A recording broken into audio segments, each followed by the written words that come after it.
fast, where truth moves faster than a Holstein calf.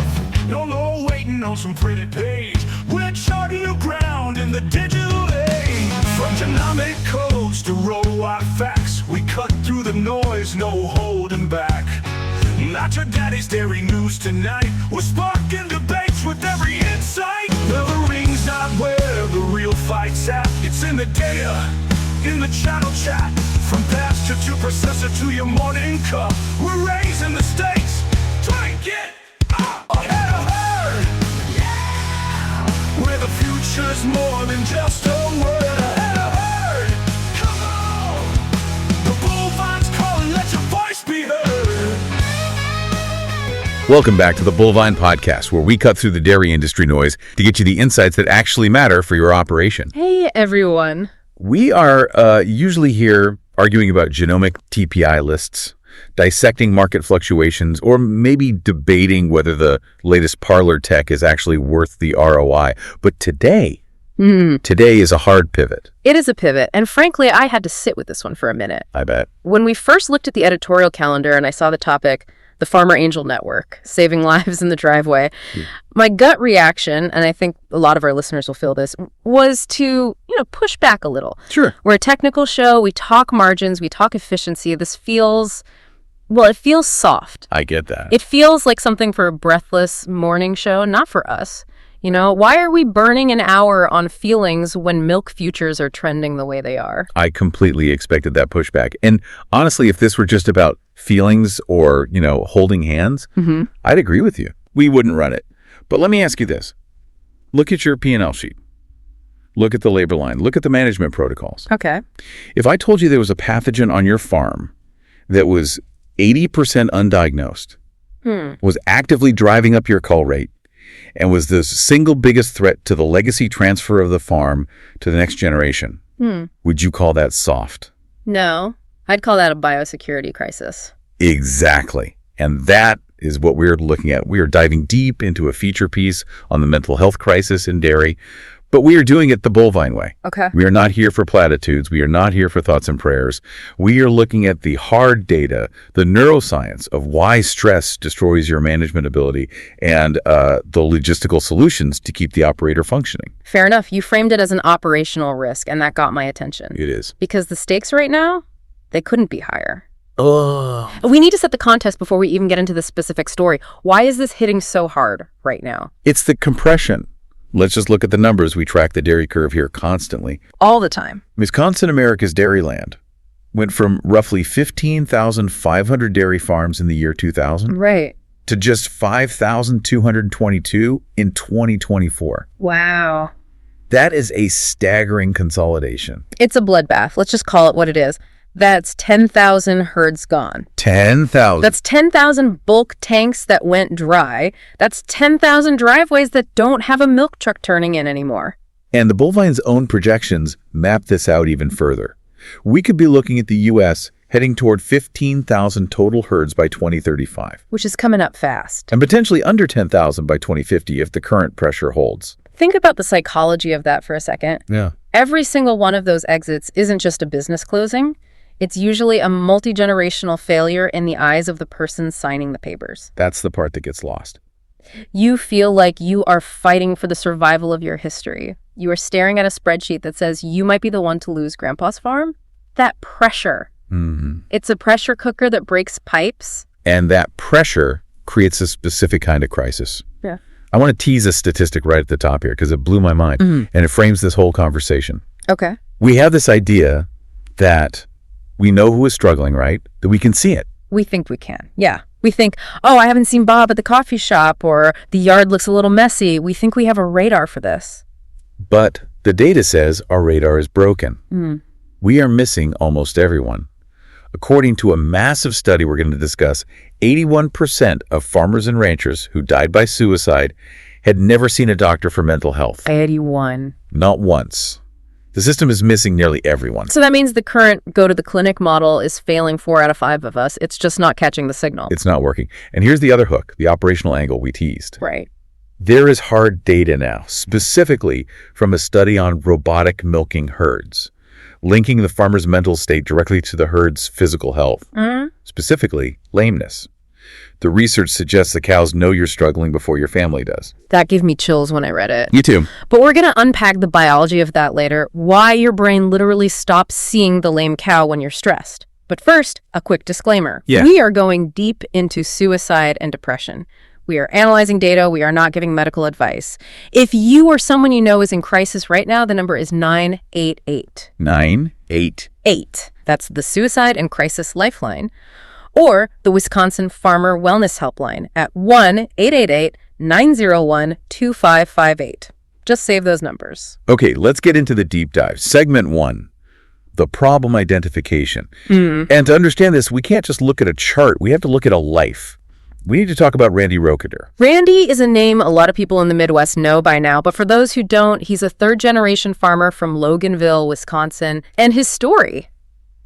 Man, it sounds like the story of 1,000 guys I know. It starts with ambition. It really does. So let's set the scene. It's 2006. The economy is humming. Randy is rooted in 700 acres his grandfather established back in the 1930s. He goes to the University of Wisconsin Farm and Industry Short Course. So he's educated, he's motivated, and he comes home with a vision. He wants to modernize. Which is what we're all told to do, right? Yeah. Get big or get out. The industry consultants, the lenders, everyone is singing the same tune, so he commits to a major expansion. Roeker's Rolling Acres. This wasn't just a remodel. This was a transformation. No. New freestall barn, new milking parlor, pushing capacity to 300 cows. And think about the sensory details of that moment. You know that feeling? The smell of fresh concrete? Oh, yeah. The way the stainless steel shines before the first milking? It's intoxicating. It feels like success. It feels like you've made it. You're building the future for your kids. And to do that, he takes on roughly $3 million in new debt.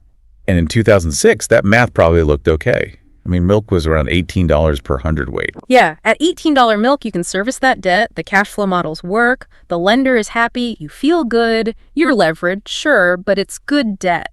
But then 2009 hits. The crash, the 2008 financial crisis finally rolled into the milk check. Prices dropped from that comfortable $18 down to under $9 per hundredweight in some markets. I want everyone to just pause and do that math. You have $3 million in leverage. You built your business model on $18 milk, and suddenly you are getting $9. It's half. That isn't a tight month. That is a catastrophe. There is no margin. There is negative margin. The source material says the family was hemorrhaging an estimated $30,000 every single month. $30,000 a month. Let's linger on that. Imagine sitting at the kitchen table on the first of the month. You open the milk check, you open the feed bill, you open the loan statement, and you are 30 grand short. And you know that in 30 days, you're going to be 30 grand short again. That burns through equity fast. That burns through savings. That burns through hope. Randy said it plainly at a Farm Bureau workshop later. He said, "I was afraid of being the one to lose my grandfather's farm, the one to lose this legacy for the children and for the future." And that is the nightmare. That is the thing that wakes you up at 3 a.m. in a cold sweat. It's not just about money, it's about identity. If you lose the farm, who are you? And that financial pressure triggered a depression that consumed him for 7 years. And this is the part that really struck me. He calls it the spiral. It's invisible. Nobody sees it except the cows and the farmer staring at the parlor wall at 4 a.m. That image of staring at the parlor wall, man, that hits home for anyone who has milked cows during a downturn. You're just going through the motions. Muscle memory takes over. Dip, strip, wipe, attach, dip, strip, wipe, attach. Right. But your mind is in a dark room. You're running the numbers over and over, hoping they change, but they don't. And the isolation is the killer. You feel so alone. You think you're the only one losing money. You think everyone else is managing just fine, so you must be the failure. Now, Randy actually did seek treatment. This is really important. He didn't just suffer in silence the whole time. He tried to get help. Which takes guts. It does. But he talks about the failure of traditional care. He saw providers, but he said none of them spoke dairy. This is a huge structural issue. You finally work up the courage to go to a therapist in town. You sit on that couch, and they say, "Well, Randy, you seem incredibly stressed. Why don't you take 2 weeks off? Go somewhere warm, decompress." Right, just take a vacation. And you look at them like they have 3 heads. Who is going to milk? Who is going to feed? Who is going to scrape the alleys? I can't just lock the door at 5 p.m. No. If the provider doesn't understand that the farm is a living organism that demands 24/7, 365 attention, the advice they give isn't just useless, it's alienating. It makes it worse. It makes you feel even more alone because even the helper doesn't get it. It just reinforces the idea that there is no way out. So he's in this spiral. The system is failing him. But the catalyst for change, the moment the dam broke, it wasn't a therapy session. No. It was a tragedy right next door. Yes, October 8th, 2018. A neighbor, Leon Statz. Leon was 57, a fellow dairy farmer, by all accounts a good operator. But he had battled depression for 20 years, and on that day, he died by suicide. And Randy couldn't even go to the funeral. It hit too close to home. He was seeing his own possible future. Exactly. But shortly after that, Randy is in the parking lot of St. Peter's Lutheran Church in Loganville. And this is the moment. He breaks down in front of his friends. He told them, "You guys just don't know what it's like dealing with this." And that is the breach in the tough guy culture. We are taught to be stoic. We are taught that complaining doesn't get the hay bowled. You don't cry in the parking lot. But he did. He did. And because he did, the silence broke. That breakdown led to a meeting. Just a meeting in the church basement. No real agenda, just let's talk. 50 people showed up. 50. In a small rural community where nobody talks about feelings, Randy said a lot of tears were shed. Nobody had a plan. Nobody had a nonprofit charter. They just knew that Leon was gone, Randy was hurting, and they couldn't keep doing this everything is fine act anymore. That meeting in the church basement was a watershed moment. But let me play devil's advocate for a second. Go for it. It's easy to look at Randy's story, the debt, the 2009 crash, and say, well, that's tragic, but that's one guy who got over-leveraged. Is Randy actually an outlier, or is he just the only one loud enough for us to hear? I ask myself the same thing. You want to believe it's an anomaly. You want to believe most guys are handling it. Right. But when we pulled the CDC data for the industry reality check, the numbers didn't just back Randy up. They suggested he's actually the lucky one. How so? Because he survived to talk about it. The data indicates that for every Randy speaking in a church, there are thousands of silent casualties.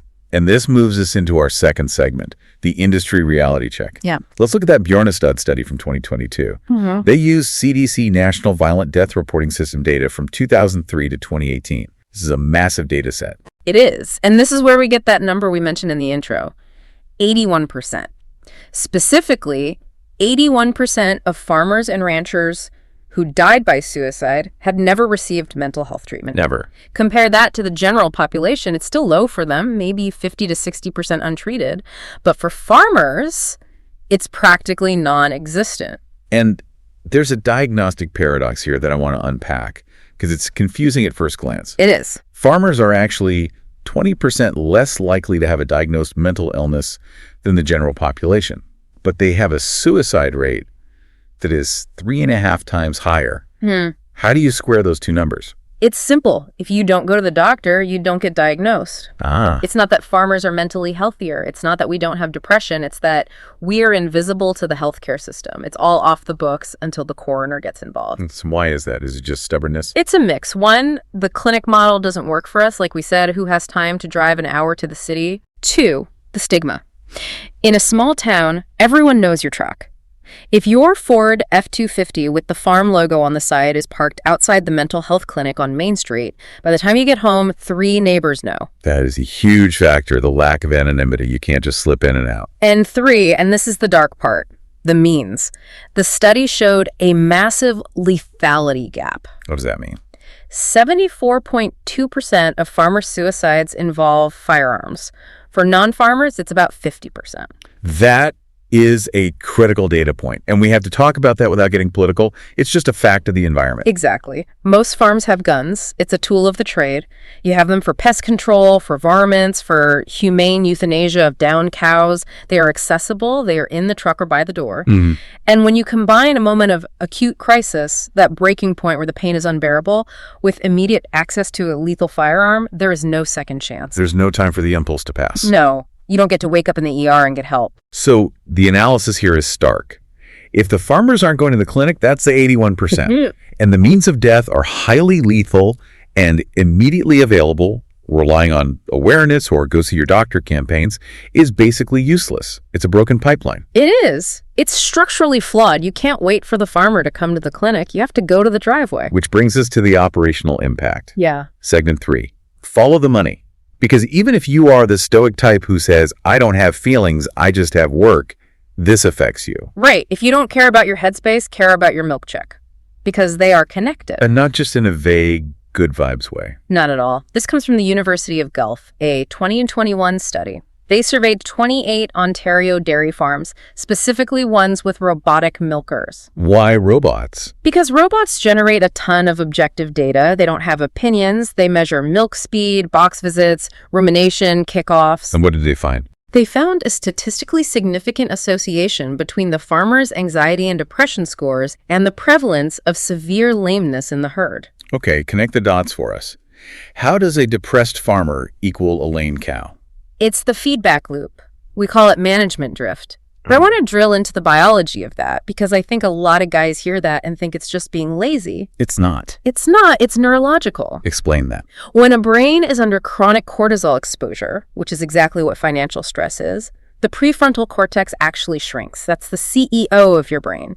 It handles planning, working memory, executive function. So the part of the brain responsible for spotting a subtle change in gait or remembering to call the hoof tremor is physically compromised. Exactly. It's called tunneling. You focus intensely on the immediate threat, the overdraft notice, the broken scraper, and your peripheral vision vanishes. You literally stop seeing the cow that's shifting her weight in the stall. You're not choosing to ignore her. No, your brain is filtering her out to save energy for the crisis. That's why the lameness data is so damning. It's an objective record of your cognitive tunnel vision. And the cost of that is real. The source breaks it down. Lameness costs anywhere from $76 to over $500 per case. Per case. That's lost milk, reduced fertility, treatment costs, and early culling. And that creates a vicious cycle. The farmer is stressed, so management slips due to tunneling. Management slips, so cows get lame or somatic cell counts go up. That leads to financial loss.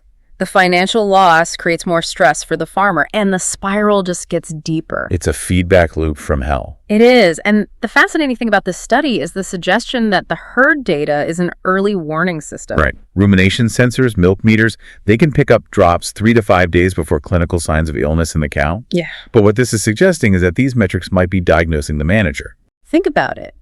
If you see a herd-wide dip in rumination consistency or a spike in uneven milk out times, and there's no feed change, the cows aren't sick. The routine is sick. The person attaching the units is moving differently. They are erratic. The sensor is picking up the human's lack of rhythm. If you see the herd sliding, you need to ask how the manager is doing. That is a powerful reframing. It's not just, I'm sad, it's my management capability is compromised. Exactly. For the industry, for the vets and nutritionists listening, this is a tool. If the cows are off, look at the guy holding the pitchfork. Which leads us perfectly to the solution. Segment 4, the Farmer Angel Network, or FAN. We know the clinic model failed Randy. We know the Tough It Out model failed Leon Stats. So what do they build instead? They realized they had to bypass the clinic entirely. They built the driveway model. It didn't start as a nonprofit. It started as neighbors. And this is where Dorothy Harms comes in. Right. She's the chairperson of FAN. Right. And she developed what I'd call the Trojan horse strategy. I love this strategy. Tell us about it. You never, ever call a meeting a mental health seminar. Remember. If you put up a flyer at the feed mill that says depression support group, Tuesday night, no farmers coming. Zero. Why? Because of pride? Pride, privacy, and the fear of being seen as weak.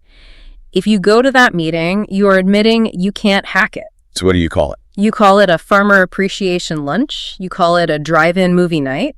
You set up a booth at the county fair with free cheese curds. You create an event where it is socially acceptable, even celebrated to attend. And Then you sneak the resources in. You put the pamphlets in the goodie bag so they can read them at home. You have a speaker, maybe Randy, who starts by talking about milk prices but pivots to stress. You let people take the information privately. it's brilliant. You remove the barrier of entry. You normalize the gathering first. Exactly.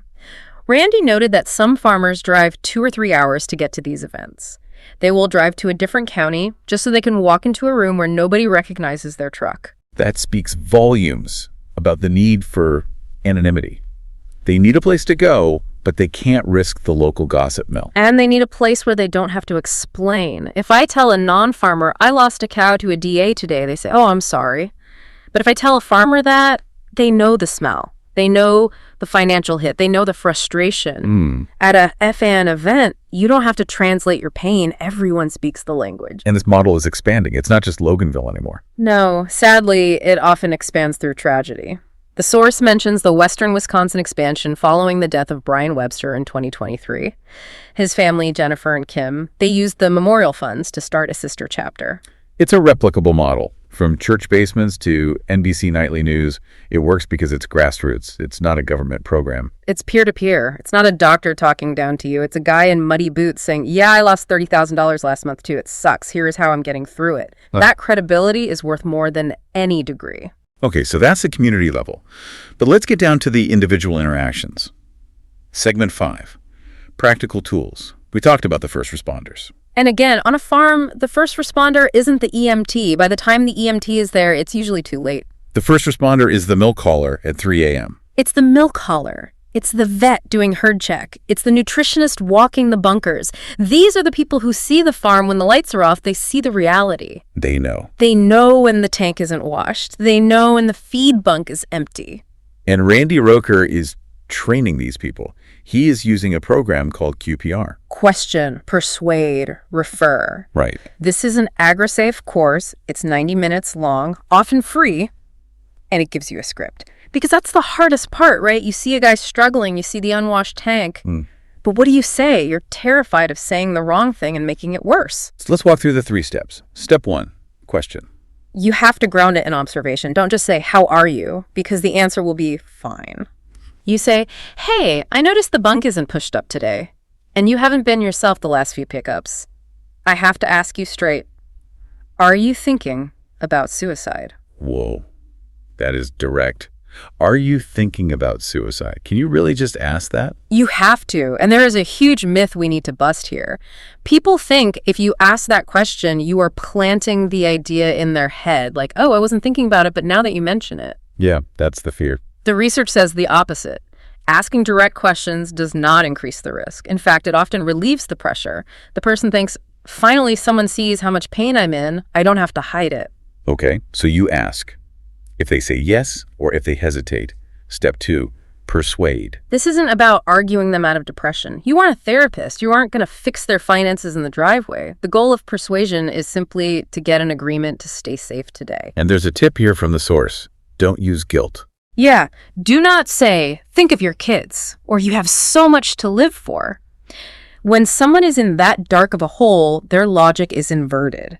They often think their family would be better off without them. A financial burden. Exactly. They think they are a financial burden. So if you mention the kids, you might accidentally reinforce the guilt. So what do you say? You focus on the immediate. I want you to be here tomorrow. Let's make a call right now. Can you agree not to do anything until we talk to someone? Which leads to step 3, refer. And this is crucial. Do not just hand them a card with a phone number and drive away. That's useless. The phone feels like it weighs 1,000 pounds. You stay. You sit in the truck. You say, let's call the Farmer Wellness Helpline right now. I'll sit here with you. Yeah. You bridge the gap. You become the connection to the professional help. You don't leave them alone if they're in immediate danger. The infrastructure for this is growing. The source says over 1,700 ag gatekeepers were trained as of mid-2022. It needs to be standard. If you are a field rep for a co-op, this should be as mandatory as safety training for chemicals. You are entering a high-stress environment every day. You need to know how to handle a crisis. This brings us to segment 6, contrarian takes and future implications. We like to challenge the industry here on the Bullvine. We do. And frankly, the corporate response has been mixed. I call it the wallpaper critique. Go on. Look, a lot of co-ops and processors have started posting the hotline number. They put it on the milk check stubs. They put it on the website footer. Right. That's fine. I'm not saying they shouldn't do it. But it's wallpaper. It's an acknowledgement, not a solution. It covers their liability. So does it actually help? Here's the litmus test.